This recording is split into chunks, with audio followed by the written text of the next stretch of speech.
அண்ணா சீரியல்ல இன்னைக்கு என்ன நடக்க போகுதுன்னு பார்க்கலாம் வாங்க வீடியோக்குள்ள போலாம். அண்ணன் சொல்லியே கேட்காத மாமா ஆறு சொல்லி கேட்க போறாங்கன்னு கேக்குறாங்க கனி. பரணி கேட்குற மாதிரி ஏதாவது ஐடியா இருந்தா சொல்லுடின்னு கேட்குறாங்க வீரா. ஐடியாவெல்லாம் இருக்கு, ஒரு ஆள் சொன்னா அவன் நிச்சயமா கேட்பாங்கிறாங்க. அப்படின்னா அது நீ தானே, நீ போய் சொல்லி கேளுடி பரணி அப்படின்னு கெஞ்சுறாங்க வீரா. ஏய் நான் சொல்லி கேட்க போறானா அவன்? நான் சொன்னதும் அவன் சைன் பண்ணி கொடுத்துருவானா? நான் போய் கேட்டாவெல்லாம் போட மாட்டான், வேற ஆள் போய் கேட்கணுங்கிறாங்க. வேற ஆள்னா யாரடி பரணி? ஒருவேளை உங்க அப்பாவான்னு கேட்குறாங்க. ஏண்டி ஒரு நல்ல நேரத்துல போய் அந்த மனுஷனை நினைக்கிற, நீ கொஞ்சம் சும்மா இருங்கிறாங்க பரணி. அவனுக்கு யாரை ரொம்ப பிடிக்கும்னு கேட்குறாங்க பரணி. ஓ அப்ப அத்தையா அப்படின்னு கேட்குறாங்க வீரா. அம்மாவையும் தவிர இன்னொருத்தர் அவனுக்கு ரொம்ப பிடிக்கும், அது யாருன்னு சொல்லு பார்க்கலாங்கிறாங்க. யாரா இருக்கும் அப்படின்னு எசக்கி வீரா ரெண்டு பேரும் யோசிக்கிறாங்க. இதோ இங்க நிக்கிறாளே அவன் பொண்டாட்டி எசக்கி, இவளைத்தான் அவனுக்கு ரொம்ப பிடிக்குங்கிறாங்க பரணி. பரணி நெசமா தான் சொல்றியான்னு எசக்கி கேட்குறாங்க. அடி ஆமாடி, ஏண்டி எதுக்காக இம்புட்டு போராடிக்கிட்டு இருக்கிறான், எதுக்காக அவன் சண்டை போட்டுட்டு இருக்கிறான், இப்ப எதுக்காக கோவத்தோடு இருக்கான், எல்லாமே உனக்காக தானடிங்கிறாங்க பரணி. அதெல்லாம் சரிதான், ஆனா எம்எல்ஏ தானே கோவம் இருக்காங்க பரணி. அதெல்லாம் உரிமையில வர கோவண்டி, இருந்தாலும் உன் மேல அவன் அன்பா தானே இருக்கான்னு சொல்லிக்கிட்டு இருக்காங்க பரணி. சரி பரணி என்ன செய்யணும் அதை சொல்லுன்னு கேக்குறாங்க வீரா. நான் சொல்ற மாதிரி ரெண்டு பேரும் செய்யுங்க, நாளைக்கு காலையில நீயும் எஸ்கி ரெண்டு பேரும் ஸ்டேஷனுக்கு கிளம்பு, அதுவும் உங்க அண்ணனுக்கு தெரியாம ரெண்டு பேரும் கிளம்பி போங்கன்னு சொல்றாங்க பரணி. ஐயோ என்னடி பரணி எங்க அண்ணனுக்கு தெரியாமையா அப்படின்னு கேக்குறாங்க எஸ்கி.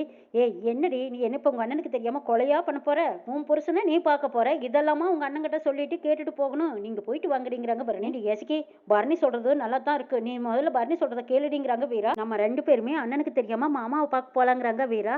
ஆமாடி அப்படிதான் இருக்கும், அவனுக்கு முன்னாடி இந்த பொம்மை எஸ்கியை கொண்டு போய் கையெழுத்து போடுங்க மாமான்னு நீ கேளு, இவளை பார்த்ததும் தலைவன் அப்படியே சொக்கி போய் கையெழுத்து போட்டு அனுப்பிடுவான், ஓகேவா அப்படிங்கிறாங்க பரணி. எஸ்கிக்கு முத்துப்பாண்டிய பார்க்க ஆசைதான், இருந்தாலும் அண்ணனுக்கு தெரியாம போகணுமேடிங்கிறாங்க. ஏய் மறுபடியும் அண்ணன் அண்ணன்னு சொன்ன உன்னை என்ன பண்ணுவேன்னு எனக்கே தெரியாதுடி அப்படின்னு பரணி திட்டினதுக்கு அப்புறமா சரி சரின்னு ஏதோ ஒரு வகையில் சம்மதிக்கிறாங்க. மதனி மாமாவுக்கு அண்ணன் மேல இருக்கிற கோவத்தை விட அக்கா மேல இருக்கிற கோவம் தான் அதிகம், கண்டிப்பா இவங்க போய் கேட்டா போட மாட்டாங்கன்னு தான் நான் நினைக்கிறேன்னு கனி சொல்றாங்க. எங்க அண்ணன் இவன் மேல கோவமா தான் இருக்கான், அதுக்காக அந்த கோவத்தை அப்படியே விட்டுற முடியுமா? எசிக்கு போய் எங்க அண்ணன் கிட்ட பேசினா தான் அவனோட கோவம் குறையுண்டி, நான் சொல்ற ஐடியாவை ரெண்டு பேரும் தயவு செஞ்சு கேளுங்கடி. எசிக்கி நீ இன்னும் கொலை குத்தம் பண்ண போறது இல்லை, இங்க பாரு நீ நேரா போய் பார்க்க போற மாதிரி எல்லாம் ஒன்றும் போக வேண்டாம், வீராவோட வேலை முக்கியமல்ல, அவளுக்காக நீ பேசிருக்க போய் தங்கச்சியோட எதிர்காலத்துக்காக நீ இது கூட பண்ண மாட்டியான்னு பரணி கேட்கறாங்க. எஸ்கி பரணி சொல்றதும் சரியா தான் இருக்கு, அவ சொல்ற மாதிரி பாடி நீ என் கூட வந்து பேச பாடின்னு கூப்பிடுறாங்க வீரா. எஸ்கி உன் புருஷனை போய் பாக்குறதுல எந்த தப்பும் கிடையாது போடிங்கிறாங்க பரணி. ஆமாடி எஸ்கி ஒரே ஒரு தடவை மாமா கிட்ட வந்து எனக்காக பேசுடி, அதனால என்னடி தப்பு இருக்கு? எஸ்கியோட மனசு மாறுது, சரிடி நாளைக்கு நீயும் நானும் போய் மாமாவை பார்த்துட்டு வந்துருவோம் அப்படின்னு கனவுகளோட இருக்காங்க. எஸ்கியும் வீராவும் ஆட்டோ பிடிச்சு போலீஸ் ஸ்டேஷனுக்கு போயிடுறாங்க. ரெண்டு போசியை கொண்டு போறாங்க. எஸ்கி இந்தாடி இதை கொண்டு நீயும் மாமா கிட்ட கொடுத்து பேசிட்டு வாங்குறாங்க. எஸ்கி ஏய் அப்படியே போட்டேனா பாரு, நீ என்னடி பண்றேங்கிறாங்க. நான் இங்கேயே நின்னுக்கிறேன்டிங்கிறாங்க. எஸ்கி ஏண்டி வர வர வரன்னு என்னடி சொல்லி விட்டா, முதல்ல வாடிங்கிறாங்க. இல்லடி எனக்கு ஒரு மாதிரியா கூச்சமா இருக்குதுங்கிறாங்க. எஸ்கி ஏண்டி கட்டுன புருஷனை பாக்குறதுக்கு என்னடி கூச்சம், வாடி முதல்ல அப்படின்னு வீரா எஸ்கி கையை பிடிச்சி இழுத்துக்கிட்டு போறாங்க. அப்ப மூப்பனார் வெளியில வராங்க. ஐயோ அம்மா என்ன விஷயமா வந்தீங்கன்னு கேட்டுட்டு இருக்கிறாங்க. கேட்க கேட்க அடத்த அள்ளுங்க அண்ணாச்சி எங்க வீட்டுக்காரரை பார்க்க போகணும்னு சொல்லிட்டு எஸ்கியும் வீராவும் முன்ன போறாங்க. முத்துப்பாண்டி இவங்க ரெண்டு பேர்த்தையும் பார்த்ததும் மூப்பனார் அண்ணாச்சின்னு கூப்பிடுறாங்க. சர்வால் நானும் என்ன ஏதுன்னு கேட்டேன், என்னை இடிச்சிட்டு தள்ளிட்டு வந்துட்டாங்க சர்வால்ங்கிறாங்க. முத்துப்பாண்டி கோவமா எந்திரிச்சு இப்ப என்ன வேணும் உனக்கு அப்படின்னு அதிகாரமா கேட்கறாங்க. இந்தாடி இதை கொடு அப்படின்னு எசக்கி போசியை கொடுக்குறாங்க. வீரா அதை முன்னாடி வைக்கிறாங்க. என்னதுன்னு கேட்கறாங்க. முத்துப்பாண்டி கார பணியாரம் உங்களுக்கு தான், சின்ன தூக்கு போசியில பச்சை புளியும் பூண்டு வச்சு தண்ணி சட்னியும் வச்சிருக்கேன், பணியாரத்தோட சேர்த்து இதையும் சொல்லடிங்கிறாங்க. எஸ்கி மாமா உங்களுக்கு பிடிக்குமாமே, அதையும் இப்பதான் செஞ்சு கொண்டு வந்தாங்கிறாங்க. வீரா என்னடி இதெல்லாம் நான் உங்ககிட்ட கேட்டேனா, இந்த டிராமெல்லாம் என்கிட்ட வேண்டாம், முதல்ல இதையெல்லாம் தூக்கிட்டு ஓடுங்கிறாங்க. என்ன என்கிட்டயே முறப்பா, கண்ணாமலையை நோண்டி போடுவான் பார்த்துக்கோங்கிறாங்க முத்துப்பாண்டி. ஏண்டி வீரா இந்த மனுஷனுக்கு ஆசாசியா பணியாரமும் கார சட்னியும் பிடிக்குமேனு செஞ்சு கொண்டுகிட்டு வந்தா கண்ணாமலையை நோண்டி போடுவாராமே, மூக்க கடிச்சு வச்சிருவேன்னு சொல்லடி வீராங்கிறாங்க. இது போலீஸ் ஸ்டேஷன், உன்னோட வீடு கிடையாது, உங்க ஒழுங்கா நிக்கணுங்கிறாங்க முத்துப்பாண்டி.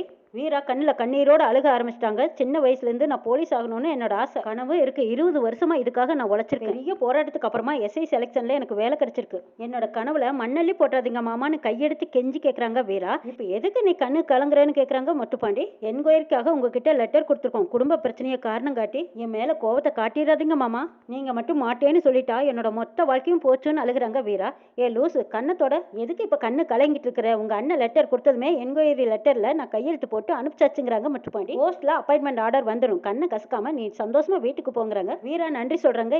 நான் தான் சொன்னேன்ல என் மாமா ரொம்ப நல்லவர்னு, நீ தான் கேட்காம என்னையும் சேர்த்து இங்க கூட்டிட்டு வந்தேன்னு சொல்றாங்க. எஸ்கி நான் தான் சொல்லிட்டுனால ரெண்டு பேரும் கிளம்புங்கன்னு சொல்றாங்க முத்துப்பாண்டி.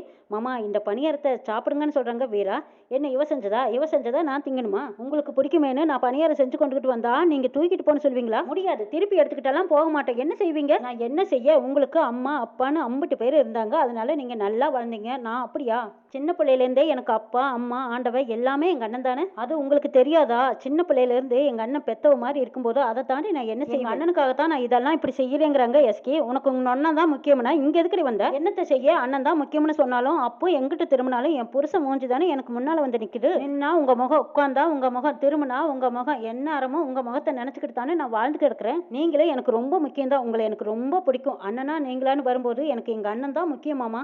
அண்ணனோட பேச்சை நான் ஒரு நாள் மீற மாட்டேன். என்னோட பாசத்தையும் நீங்க புரிஞ்சுக்குவீங்கன்னு நினைக்கிறேன். சரி வாடி வீரா போலாம் அப்படின்னு எஸ்கியும் வீராவும் அங்கிருந்து போறாங்க. போடி போ, கடைசி வரைக்கும் உங்க அண்ணன் கூடயே இருந்து அப்படியே செத்துப்போ. இங்க வந்துட்டு ஆளும் முவர கட்டியும் அப்படின்னு முத்துப்பாண்டிக்கு சரியான கோவம் வருது. முத்துப்பாண்டி தூக்கு பசியை பாக்குறாங்க. வாசம் வேற தூக்குதே, அப்படியே கொடுத்துடலாமா இல்ல ஒரு ரூபா சாப்பிட்டு பார்க்கலாமா அப்படின்னு திறந்து பாக்குறாங்க. அந்த பக்கமா மூப்பனார் அண்ணாச்சியும் ஒளிஞ்சிருந்து பாக்குறாங்க. அட்டடா, வாசம் வேற இந்த மனம் மலம் இழுக்குதே, நமக்கும் கொடுப்பாரான்னு பாக்குறாங்க. முத்துப்பாண்டி போசியை திறந்ததும் பணியாரத்தை முகந்து பார்க்குறாங்க. அப்படியே சட்னியில் தொட்டு நனைச்சு சாப்பிட்டு பார்க்குறாங்க. ஆஹா, என்னம்மா ரசி, அவள் கைப்பக்குவமே பக்குவம் தான் ரசித்து சாப்பிட்றாங்க. மறுபடியும் யாராவது அந்த பக்கம் இந்த பக்கம் பார்த்துடுவாங்களா அப்படின்னு பார்த்து பார்த்து சாப்பிட்டுட்டு இருக்கிறாங்க. வெட்டிக்கலையும் சண்முகமும் வெகு வேகமாக வண்டியில் வந்துட்டு இருக்காங்க. எதிரவே பாண்டி அம்மாவும் சவுந்தரபாண்டியும் வராங்க. யாருன்னு இந்த காரு? என்ன காருக்குள்ள இருக்கிற சோடா பட்டி போட்டுருக்காரு, கண்ணு தெரியலையா? சவுந்தரபாண்டி கார் விட்டு இறங்கி வந்து வெள்ளிக்கிழமைனாலும் நாளுங்கிழமை எங்கள் அக்காலனாலும் கோயிலுக்கு போயிட்டு இருக்கோம். நீ அப்படியே எதிர வந்து நிற்கிறியா? டே ஒன்னாம்பத்தியை நசுக்கி போடுற மாதிரி போட்டு போய்கிட்டே இருப்பேங்க. என்ன மாமனாரே, என்கிட்ட அசிங்கப்பட்டு ரொம்ப நாள் ஆச்சோ? ஏன் மண்டை என்ன நமங்குதா?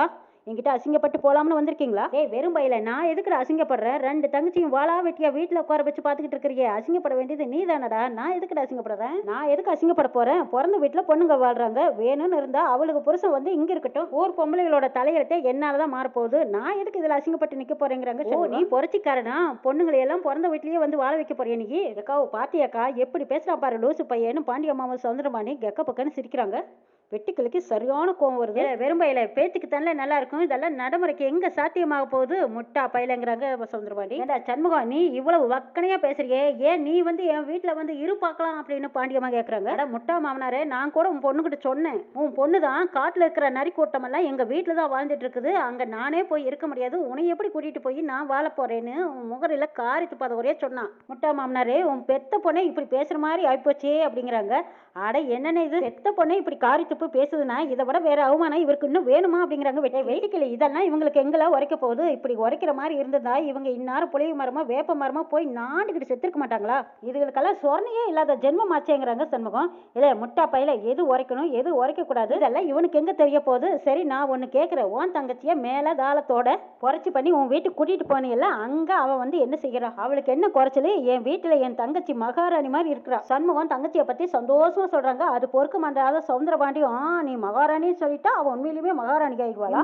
என் வீட்டுல சமையல்காரியா இருந்தா, இப்ப நீ மேலதாளத்தோட அழைச்சிக்கிட்டு போய் அங்கேயும் சமையல்காரியா தானே இருக்கிற. எங்க போனாலுமே அவ சமையல்காரி தானே. உன் லிஸ்ட்ல அவ மகாராணியா? நல்ல வேலை, என் பொண்ணத்தான் அங்க மகாராணி மாதிரி நீ வச்சுக்கிட்டு இருக்கிறதா என் பொண்டாட்டி நினைச்சிட்டு இருக்கிறா. அவளுக்கு இந்த விஷயம் தெரிய வேண்டாம்.